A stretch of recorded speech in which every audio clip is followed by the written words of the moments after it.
agradecer a Becao y al doctor Víctor Ramírez, que fue el colega que me hizo la invitación para participar, y también a la empresa VIQ del doctor Lorenzo Tlacomulco por patrocinar esta conferencia. Y bueno, vamos a un recorrido a lo largo de los años, empezando a partir de la primera episodio. Es una pena que no se pueda señalar porque son pantallas que rebota el rayo del señalador. Bueno, la primera episodio de la que se tenga conocimiento ocurrió a fines del siglo XIX, 1878, en las colinas del Piamonte, cuya capital es Turín, y se la llamó peste aviar principalmente, pero también se la llamó peste lombarda. Como verán, a mano izquierda, en el ángulo superior izquierdo, está Torino, capital del Piamonte italiano, y después a mano derecha hacia arriba dice Milán. Esa es la Lombardía italiana. Este brote fue una panzotia que ocurrió sobre todo en la avicultura familiar. No había una avicultura industrial en aquella época. Y claro, de Torino hacia mano izquierda, la infección pasó hacia Francia, recorrió toda Europa del Este, y de Milán pasó a Austria y llegó hasta Europa del Norte, y terminó un año más tarde en las Islas Británicas. Y bueno, es un personaje extraordinario llamado Eduardo Bellarmino Peroncito. Es un hombre que, si ustedes van a la Academia de Ciencias Veterinarias de Italia en Roma, hay un busto y una placa dedicada a él. Fue un gran científico y es muy reconocido y muy apreciado por los colegas. Gracias por los colegas italianos. Tuvo una larga vida y él trabajó en esa escuela, la antigua escuela, la Escuela Superior de Medicina Veterinaria en Gugliasco, Torino. Esa escuela fue totalmente destruida por las bombas americanas y las bombas inglesas durante la Segunda Guerra Mundial, y fue reconstruida de tal manera que ahora hay una estupenda escuela de veterinaria moderna, en donde hay todo un museo dedicado al doctor Peroncito. A mano izquierda, ángulo superior izquierdo, van a ver la foto de él. En las mesas está toda la cristalería, los microscopios del laboratorio del doctor Peroncito y las balanzas, etc. Este es el director de la escuela, quien me hizo favor de hacerme la visita guiada al museo en honor del doctor Peroncito.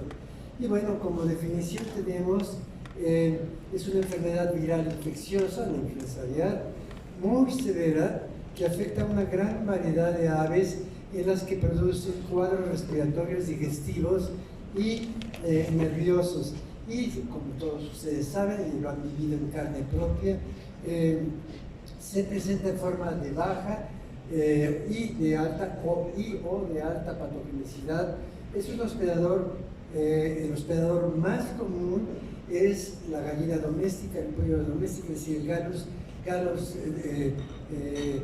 doméstico, donde puede alcanzar, hasta el 100% de mortalidad. Y la influenza aviar es la enfermedad que más se reporta ante la OIE, sobre todo en estos últimos años, del 14 a la fecha, y sobre todo estos últimos meses. La Oficina Internacional de Epizootia, que por cierto ya le quitaron ese nombre, de la Organización Mundial para la Salud Animal, con sede en París, Francia, es la enfermedad animal más reportada a través del tiempo. Y bueno, aquí yo quisiera hacer un pequeño resumen. Por ejemplo, como verán, episodios de influenza aviar de alta patogenicidad, la muy antigua es del año 59. Después Por ejemplo, la tercera para abajo, donde dice Pensilvania 83, que ese virus H5N2 nos llegó en el 94, hasta señalado en amarillo, fue la episodio que tuvimos de influenza aviar por H5N2 de alta, y después, como verán también aquí, tenemos el H7N3 los brotes que tuvimos aquí en los Altos de Jalisco y también, claro, en los estados vecinos, y finalmente se distribuyó por todo el país. Este lo señalo, como verán, es 2003, 2014, 2022, es un H5N1 que sigue circulando en Asia y además produce decesos en los seres humanos. Como verán aquí, vean 97, 2003, 2014, 2022, afectando sobre todo China, el sudeste asiático, etc. Y en negro, como verán, está en rojo, donde influenza aviar produce mortalidades en la agricultura industrial o familiar, y en negro están los países donde se han registrado mortalidad en seres humanos. Este fue un caso muy famoso, el H7N9. En el 13 hubo 137 casos con 45 personas fallecidas de acuerdo a la Organización Mundial de la Salud, y claro, el ejército chino tuvo que entrar a los mercados húmedos a eliminar toda la población de aves para evitar los contagios a seres humanos. Y este virus, el H7N9, fue una recombinación, un reacomodo extraordinario. Como verán, la hemoglobina en color azul, hasta arriba, fue aportada por una población de patos. La neuroaminidasa, en color verde, fue aportada por aves silvestres, y los otros 6 genes fueron aportados por aves domésticas. Se recombinó un reacomodo múltiple y infectó a seres humanos, sobre todo en países árabes, en Pakistán, en Irán, etc. Y claro, también, por supuesto, en China. Este es el caso de un paciente con su radiografía, y recordarán cuando Marcelo Ebrard era el regente de la Ciudad de México, tuvimos aquella pandemia de origen porcino que afectó, recordarán que se cerraron estadios, se cerraron hoteles, se cerraron, la ciudad se tuvo que encerrar, el metro también, y claro, tuvo un origen porcino. Por el otro lado, tenemos, y hoy lo estaban discutiendo en la mañana, por ejemplo, el doctor Pérez estaba hablando sobre el COVID, o bueno, en las preguntas.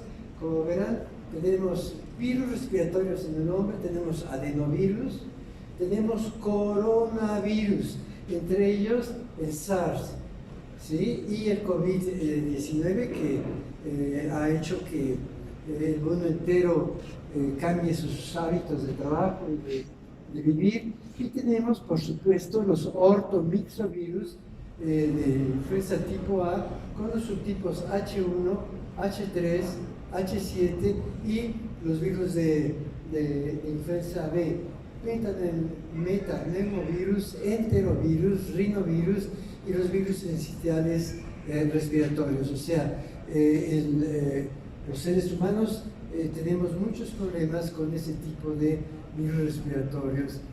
Y yo colaboro mucho con CPA. El actual director es el doctor Roberto Navarro, quien siempre me ha invitado a participar en los trabajos cuando él estaba en la zona de Chiapas. Y una mañana me sonó el teléfono, me dice: doctor, estamos teniendo problemas, hemos visto unos reportes científicos sobre la presencia de influenza en el murciélago pequeño de hombros amarillos en la selva guatemalteca, que por supuesto forma parte también de la selva chiapaneca.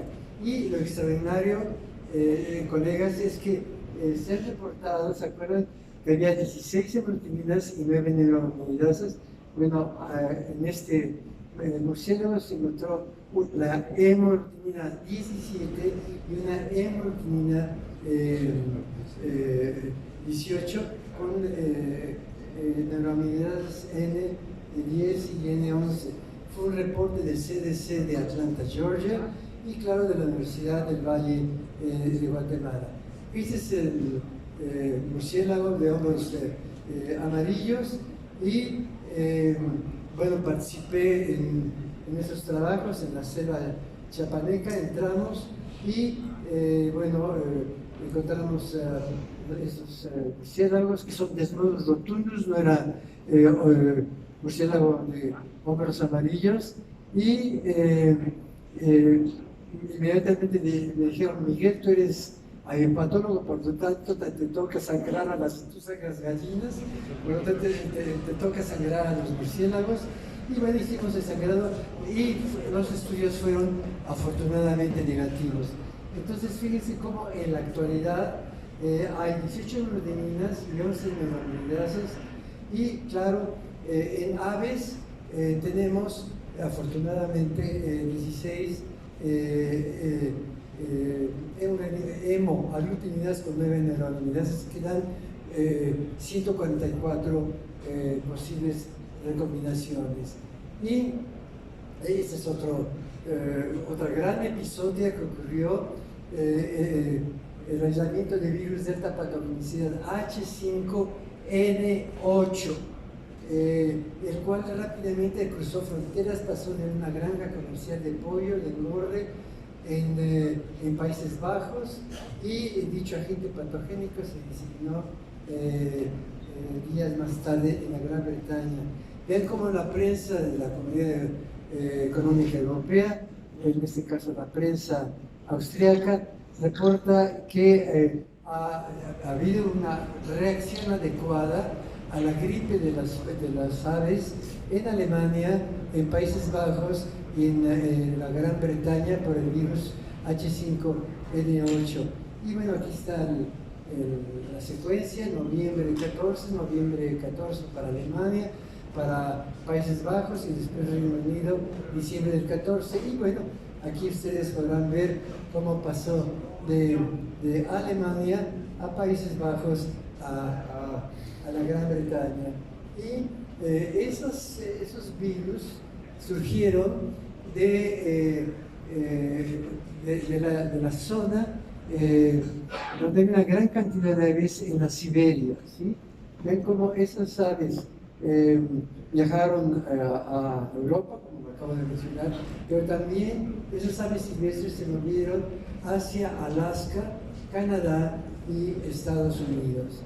Y de ahí el título de la conferencia: el inexorable avance de virus de influenza en Norteamérica por una parvada de virus de la influenza aviar. Canadá, un H5N2, Washington, un H5N2 y un H5N8, y finalmente Oregon, con también un virus de alta patogenicidad H5N8. Lo podrán ustedes ver al de arriba, donde dice Columbia Británica, Vancouver, Seattle, y bajó hasta Oregon, ¿sí?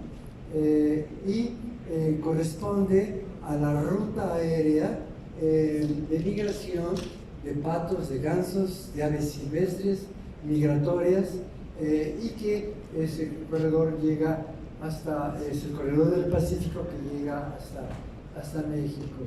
Y con esto nos percatamos todos de la importancia que tienen las aves migratorias, acuáticas, como principal actor en la ecología de los ortomixovirus de la influenza aviar.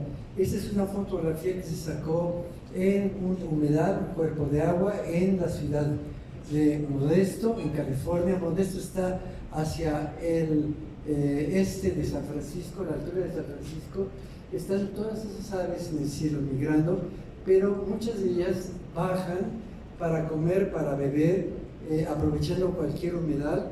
Y aquí está este cuerpo de agua, en donde también hay aves acuáticas endémicas no migratorias. Se mezclan, las aves silvestres defecan, contaminan el agua, y las aves endémicas acuáticas lo reciben y lo aceptan.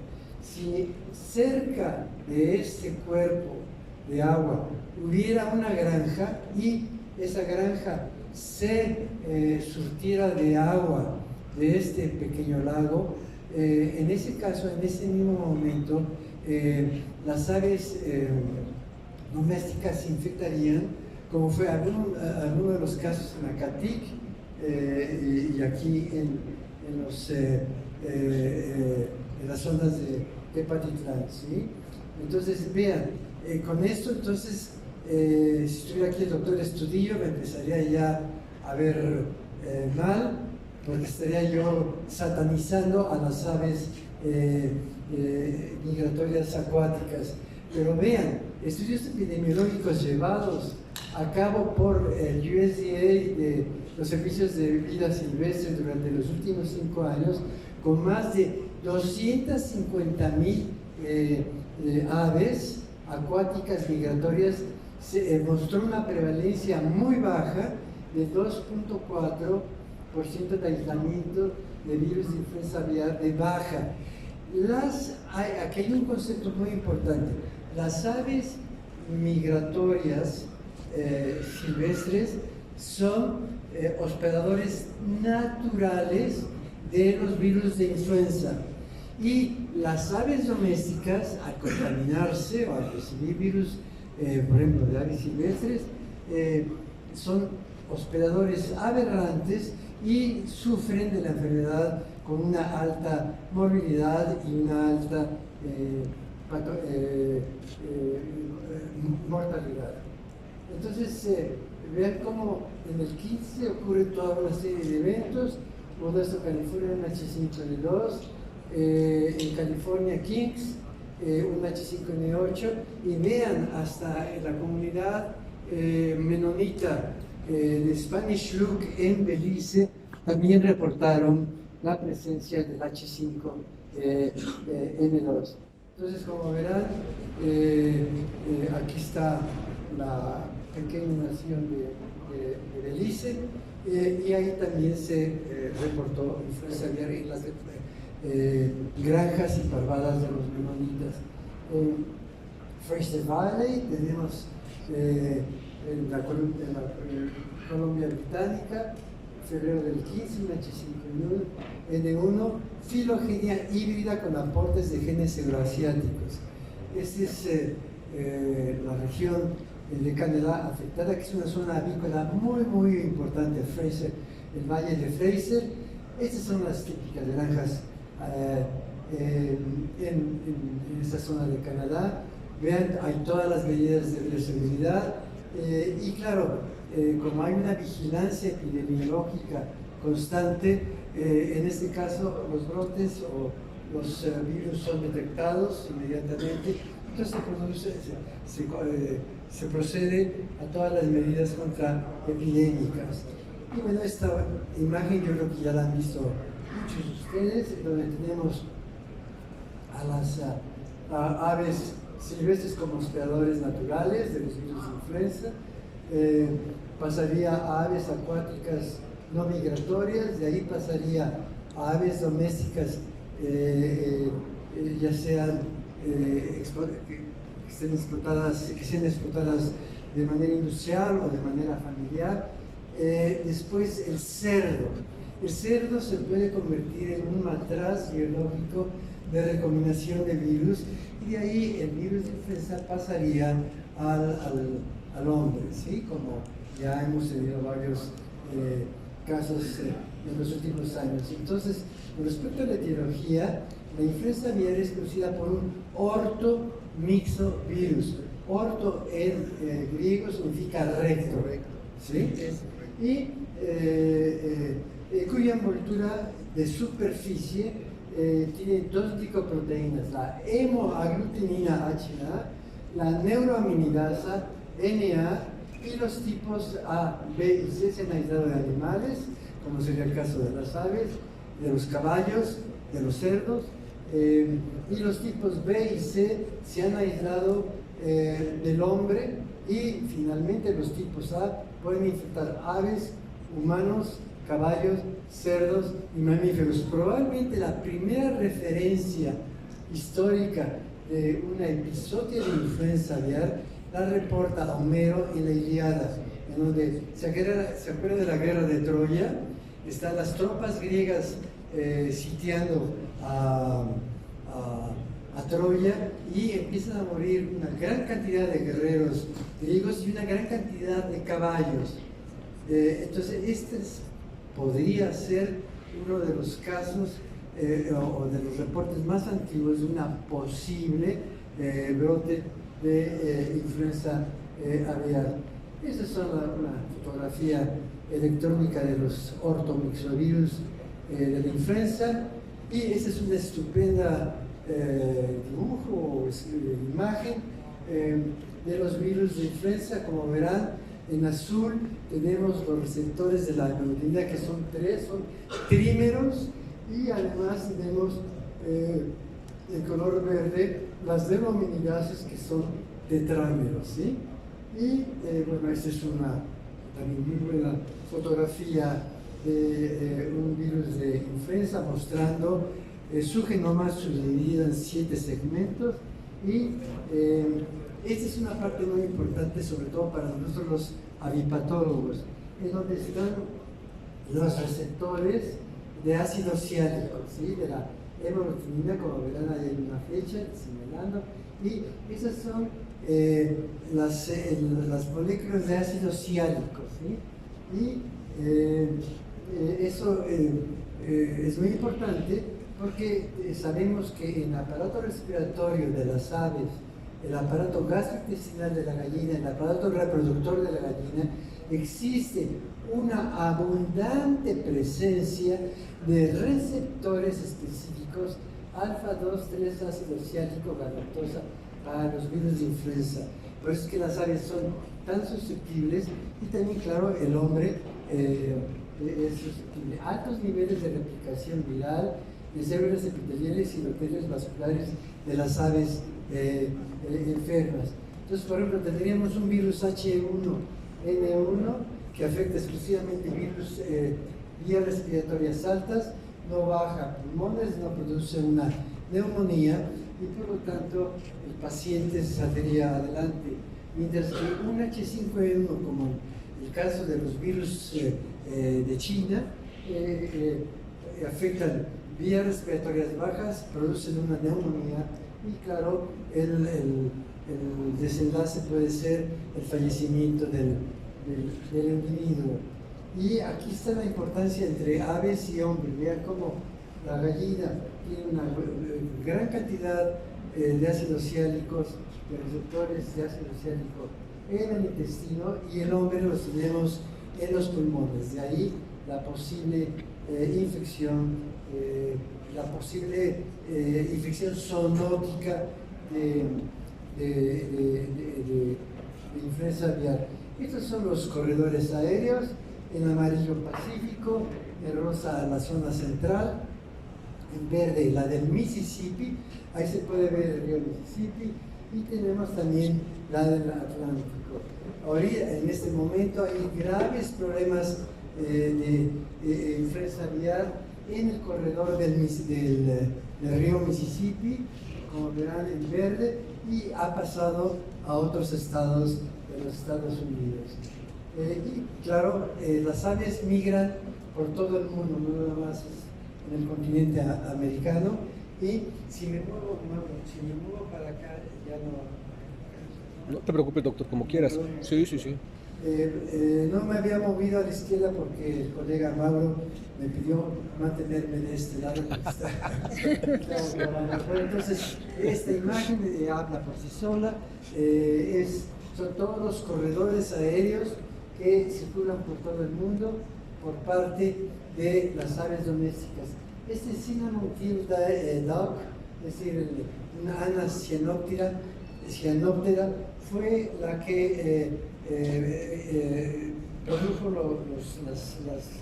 la epizodia de H5N2 y muy probablemente también la de H7N3.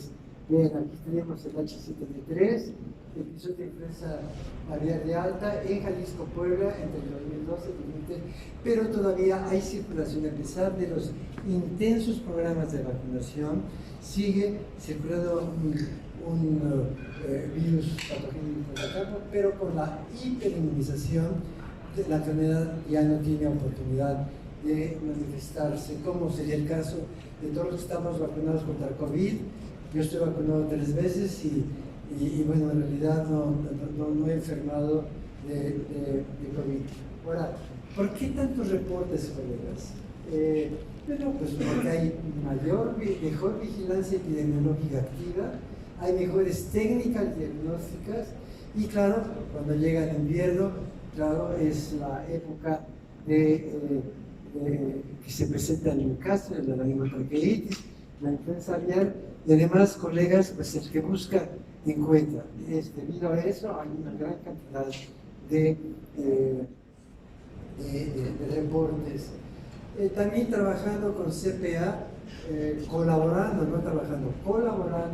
con CPA, me hacen de conocimiento de que hay probablemente un brote de influenza aviar en las aves del zoológico Miguel Álvarez del Toro en Tuxtla Gutiérrez, con mortalidad y aislamiento en chachalacas libres fuera y dentro del zoológico. Esta es la Hortalis betula, y sí una gran mortalidad, sobre todo de chachalacas en aquella ocasión, y por esa razón el zoológico Miguel Álvarez del Toro tuvo que cerrar. Claro, no decían cerramos por influenza, sino cerramos por rehabilitación y mantenimiento para no producir noticias escandalosas.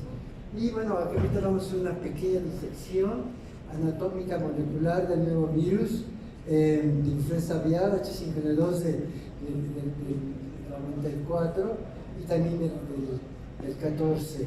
Bueno, en el 14 tenemos brotes de H5N8 de alta, de filogenia euroasiática, que se recombinó, por favor, pongan atención aquí, se recombinó con un H5N2 de baja patogenicidad, de origen americano, surgiendo un nuevo virus H5N2 de influenza de aviar de alta.